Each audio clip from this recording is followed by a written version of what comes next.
10 വരെ ഡോക്ടർ ആവണമായിരുന്നു. +2 ആയപ്പോൾ പിന്നെ എഞ്ചിനീയറായി. അപ്പോൾ എഞ്ചിനീയറിൽ കുറേ എഞ്ചിനീയർ ഉണ്ടല്ലോ, അതെനിക്ക് എന്താണെന്ന് അറിഞ്ഞൂടാ ആക്ച്വലി. അപ്പോൾ എൻട്രൻസ് ചെയ്ത് എൻട്രൻസിൽ അലോട്ട്മെൻറ്റ് കിട്ടിയത് ഇലക്ട്രോണിക്സ് ആയിരുന്നു.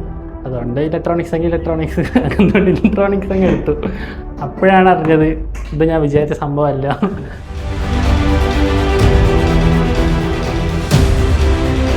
സംഭവം വെച്ചാൽ ഈ സിനിമയെല്ലാം ഇത് കാണുമ്പോൾ നമ്മൾ കാണുന്നത് ഇതാണല്ലോ, IT ഫീൽഡ്, ആ ഒരു അറ്റ്മോസ്ഫിയറൊക്കെ കാണുമ്പോൾ നമുക്ക് ഇഷ്ടപ്പെടുമല്ലോ. അങ്ങനെയാണ് പിന്നെ സോഫ്റ്റ്വെയറിലോട്ട് വന്നത്. അതിനു ശേഷം ഇവിടുത്തെ അറ്റ്മോസ്ഫിയറൊക്കെ നല്ലതായിരുന്നു. ലൈക്ക് ബൂട്ട് ക്യാമ്പ് പോലെയായിരുന്നു. നമ്മൾ മറ്റേത് കോളേജിൽ പഠിച്ചത് ഒരു ക്ലാസ് ഫീലാണ്. ഒരു ടീച്ചറൊന്ന് പഠിപ്പിക്കുന്ന ഭയങ്കര സ്ട്രിക്റ്റ്, അങ്ങനെ സ്ട്രിക്റ്റ് അല്ലെന്നില്ല, ഇവിടെ നല്ല ഫ്രണ്ട്ലി ആണ്.